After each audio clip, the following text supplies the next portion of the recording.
So welcome to this manufacturing process technology part 2 module 6. We were talking about the various soft lithography approaches, soft lithography processes, and in context of that we had already looked into one of the processes, which is replication and molding.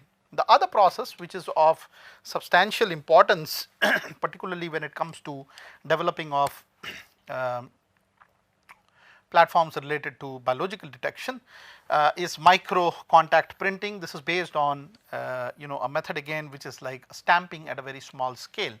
So in a stamping exercise, what we normally do is that there is a stamp and there is ink, and we are actually adhering the ink from a pad onto the stamp surface, and then when the stamp comes and sits on the paper, the portions which are projected on the surface of the stamp with the ink imprinted is transferring the ink again by virtue of the capillary action which is done by the pores of the paper, and the ink goes into the paper in those regions which are elevated, and you can see the print of what elevations are there on the surface of a stamp. So in a similar manner we do this micro contact printing. So in this particular case, for example, you see there is a PDMS structure which has been created by earlier step of replication and molding at a very fine structure level, and we ink the PDMS structure with molecules, and molecules could be alkyl thiols, could be proteins, DNA, so on and so forth, and then you basically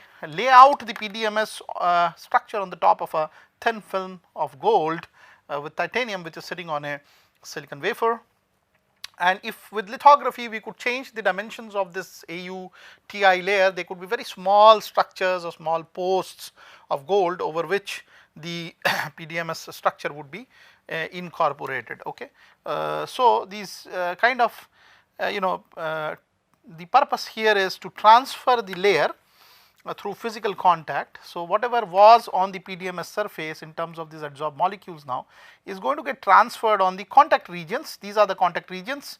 Okay, so they are going to get transferred on the contact regions, and the molecules are transferred by a physisorption process over this gold surface. So supposing we had a thiolated molecule, like I was already talking about alkyl thiols, or I was talking about, let us say, proteins which are thiolated or DNA which is thiolated, there is a tendency of the thiol group to physisorb on the top of these gold layers. Okay, so in the portions where contact is being established between the PDMS stamp and the gold layer, there is a transfer of these molecules by virtue of physisorption. It is replicating the capillary action process of the paper in the case of real stamp, and you have to give it sufficient time of contact so that the reaction chemistry between the gold and the let us say the adsorption chemistry between the gold and the molecules are executed successfully. So inking is performed via covalent binding onto the substrate, and it can be performed on a flat surface or a curved surface. You can see these are deposits done on a flat surface. They are multi-layer deposits or single layer deposits, or they are even done on curved surfaces for high throughput processes. For example, this is again a stamp which is done on a circular PDMS membrane, and it is rotated, and then obviously either the stamp can be rotated or the substrate can be rotated. In this case, for example, the glass is being patterned in its circular curvature with these molecules by just rotating simply the glass over the PDMS film, and the glass is used for transferring the PDMS the ink molecules from the PDMS film in the spacing done by the PDMS, or in the spacing designed in the PDMS to the another PDMS membrane. Okay, so you can do multiple transfer processes on curved surfaces or flat surfaces using this micro contact printing method. So the other process of soft lithography which is of importance is how to use different other structures for doing replication. For example, in this case, as you can see, again through the replication process, but using just a Teflon tubing, as you can see right here, you can actually develop a small chamber. So the Teflon tubing is placed on the top of a pre-cured PDMS first layer, and then there is another layer of PDMS deposited on the top of it, and then the idea is that once this has been done, the Teflon tube is removed. Teflon is highly hydrophobic, so there is no problem in removing of this Teflon tubing with the PDMS keeping intact. And from the other side, you are injecting PDMS so that there is a small chamber which is created here in corresponding to the cavity in this region of the Teflon tube. The Teflon tube, the other portion is now completely injected with PDMS.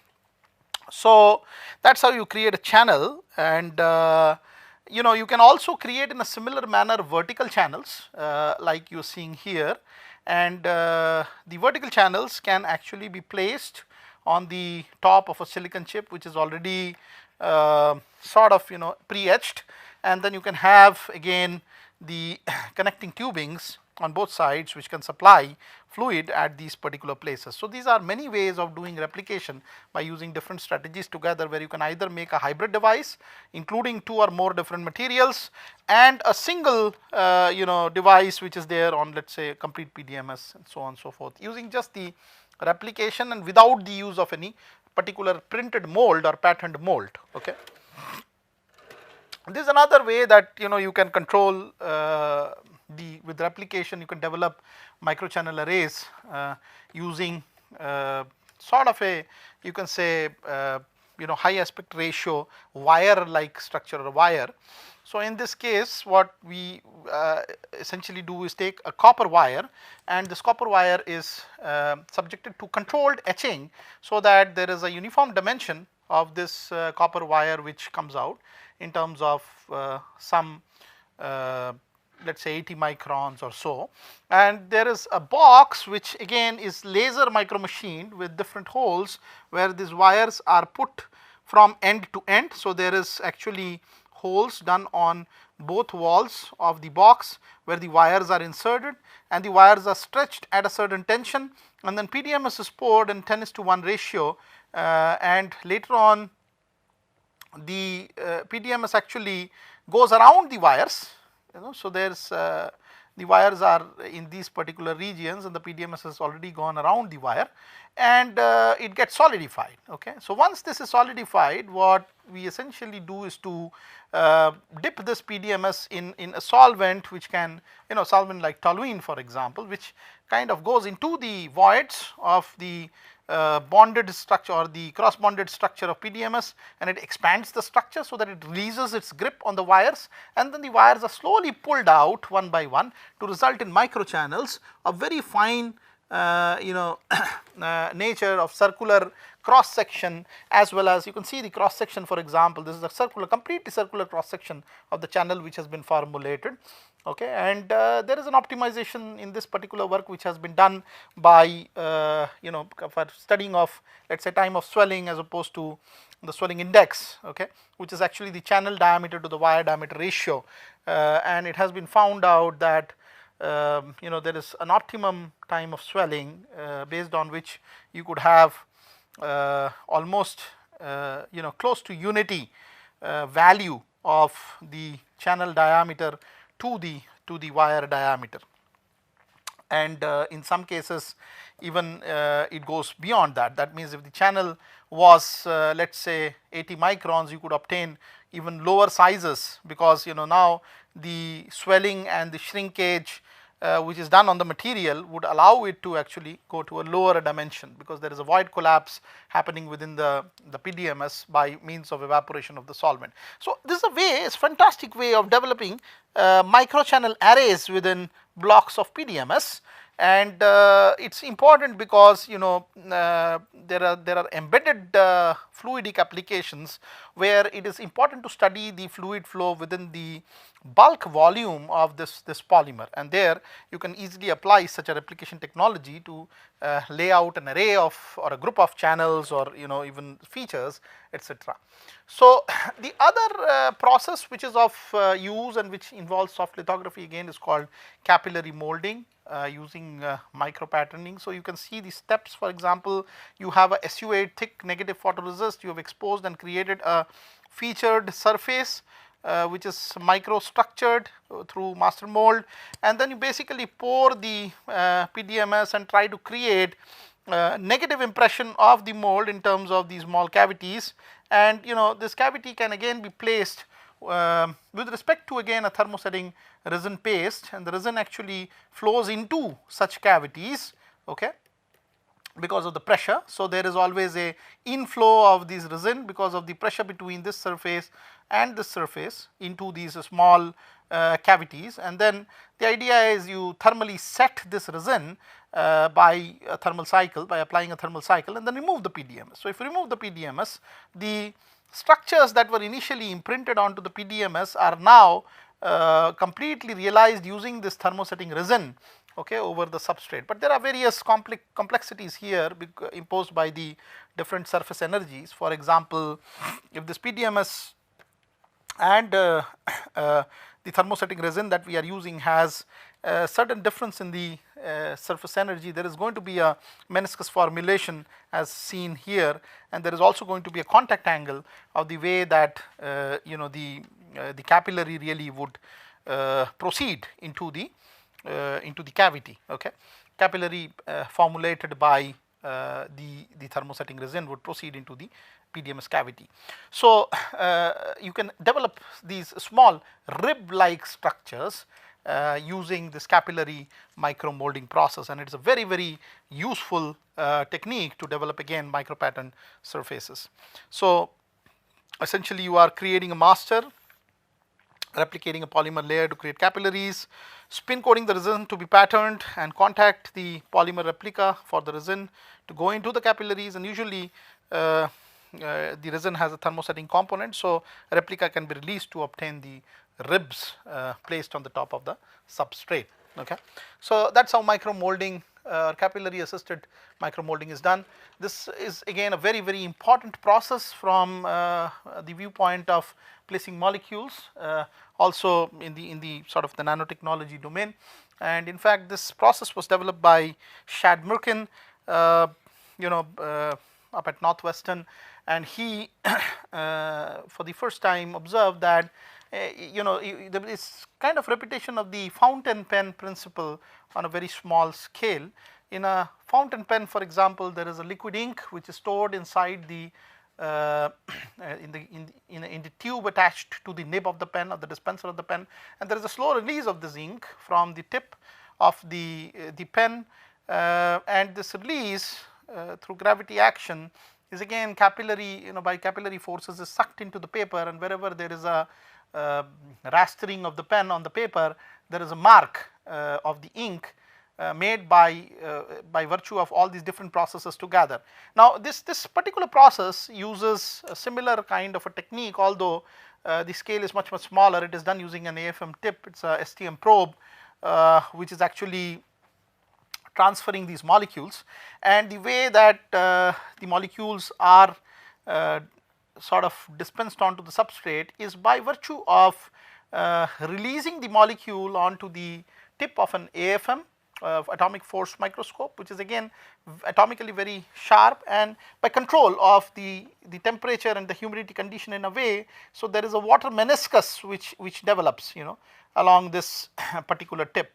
So the water meniscus helps in transporting of this molecule, and the idea is that there should be some kind of an adsorption mechanism on the substrate which is concerned. So whenever the molecule is dispensed on the substrate, it kind of attaches to the substrate, and the dispensing is normally done through this meniscus, and so as the AFM tip moves on the surface, the meniscus kind of follows the tip and is able to dispense the molecules in the way that it is moved over the substrate. So in fact, very good features of proteins. For example, a protein nano array here, this is an AFM scan of a protein nano array, has been formulated by this technique, where you can see that the minimum size, the feature size which is resolvable here is about 110 nanometers. So this is how small feature of protein can be assembled onto a substrate surface.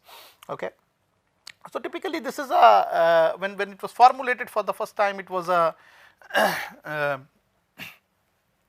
serial process, but later on there were many other versions which were developed of this dip and lithography process, where it made into a parallel process with many tips being fed with these molecules, and a rapid array of such tips marking or structuring different molecules on a surface. So if we look at some of the characteristic parameters for this process, there is a plot between the line thickness that is obtained of these molecules versus the inverse of the tip speed. So intuitively also, as one would realize, that if the tip speed is higher, the inverse of tip speed is going to be lower, and there the line thickness would depreciate or sort of decrease. Okay. So, if there is more dwell time on the other hand, or the tip speed is high, let us say on the lower side, or the inverse of tip speed on the higher side, the line thickness would increase. So, with the inverse of tip speed, there is an inverse relationship of the line thickness, as can be noted here. With the inverse of tip speed, there is a direct relationship of the line thickness, I am sorry, as can be noted here in this module. So, that is how dip pen lithography process is carried out. So, AFM tip being used to write the molecules, and by the by, this dip pen lithography was commercialized by a company called Nano Inc. And it can be used for printing self-assembled monolayers, DNA, proteins, etc. on different surfaces. And typically when the process started, it was serial, but now there is an array of cantilevers which can do parallel writing for for this particular process. And there has to be, of course, a continuous source of molecules at the tip, which is actually done by using microfluidic delivery of small solution volumes across these tips. So, that is how dip pen lithography is carried out. So, there is another very important process related to the polymers, which is known as compression molding, and in this particular process, it is really same as any other compression molding process which would exist, that there is a mold which is able to withstand high temperature and pressure conditions. There is a polymer which is like a thermoplastic material, and again there is a application of heat and pressure to the substrate, and it kind of digs and buries it to the green layer here on the thermoplastic layer, and the thermoplastic layer actually formulates a negative of the patterned surface which is plunged into this polymer surface, and later on, because of the thermal cycling, this heat cures and you can remove the substrate, and a negative pattern is kind of imprinted onto the top of this green film, which is like a polymer.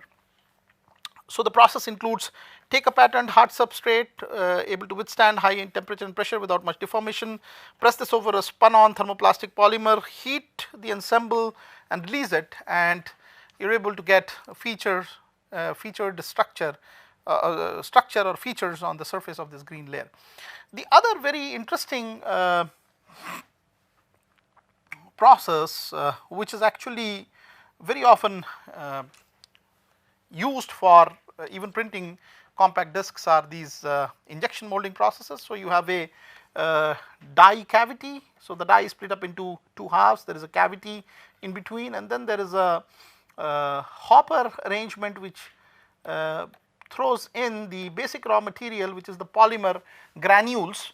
So, in this particular case, the polymer now is heated, and the polymer the melt is actually injected into this cavity, the die cavity, and features down to the level of about 0.1 microns and deep and about 0.6 microns wide can be easily made using this technique.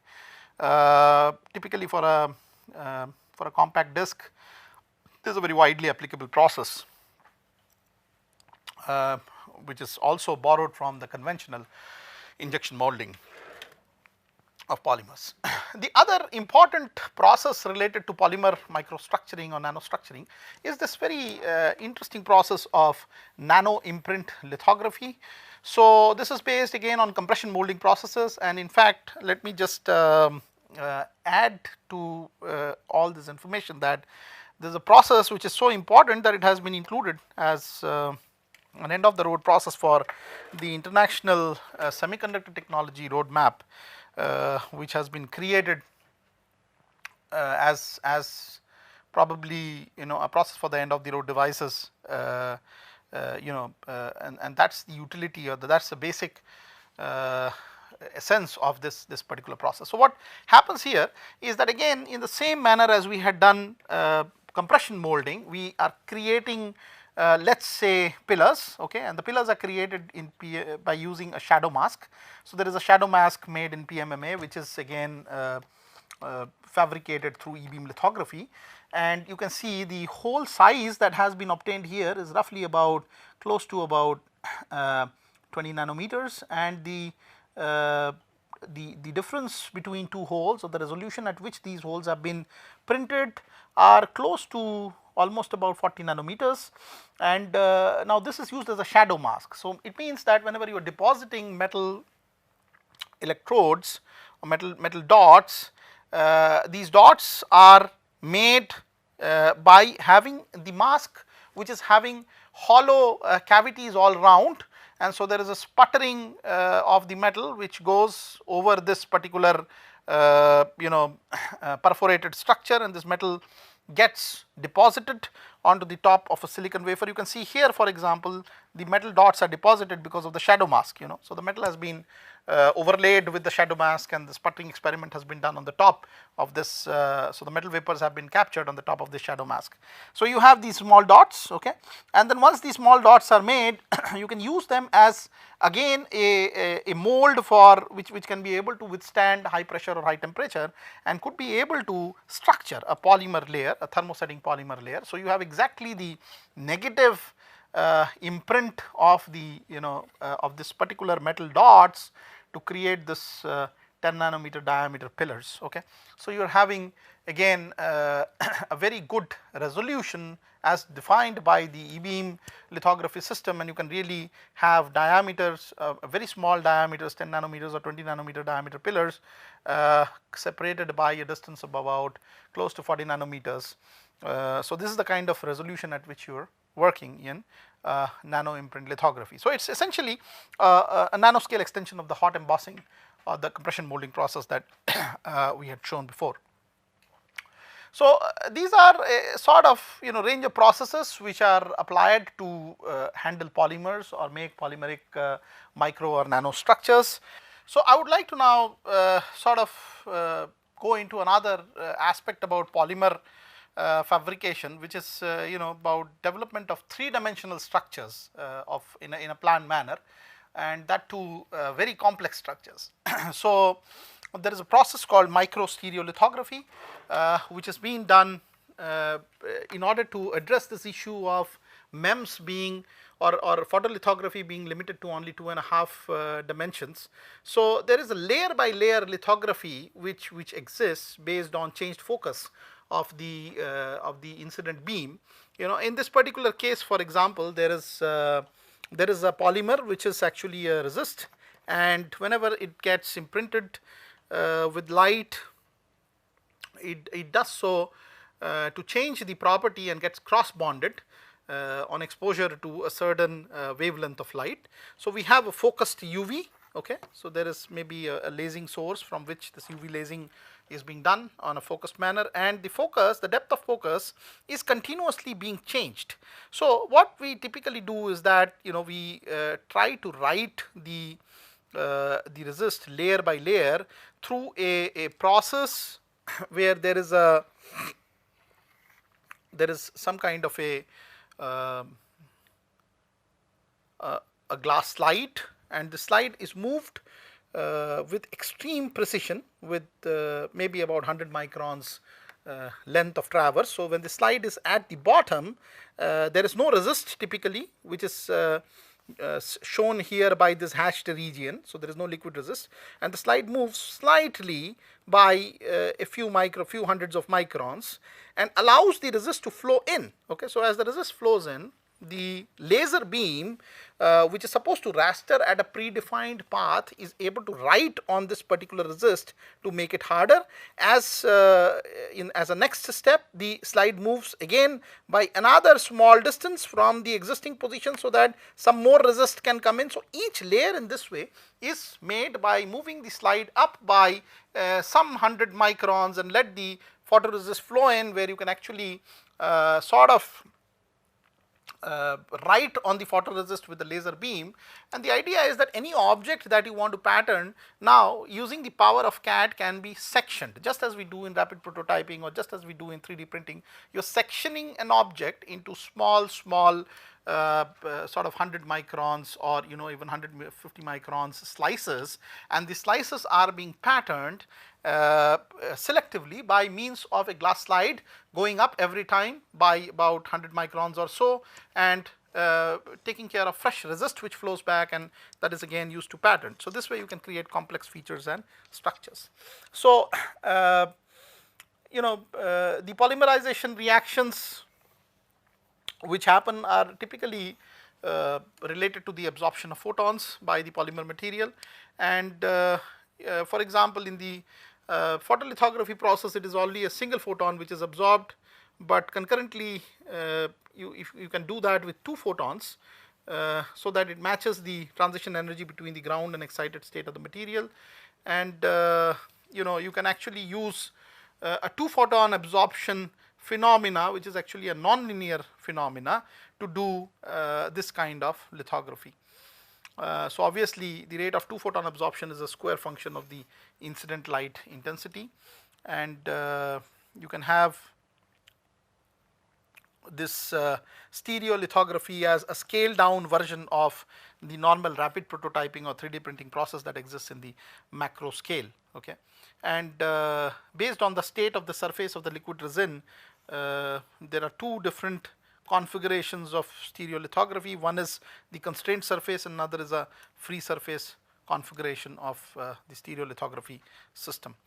So the basic steps here are the polymer layer, okay, and the liquid pre-polymer, and the fast curing of the polymer, and also a translation of a sort of slide which would give you a layer by layer orientation of the whole geometry in question.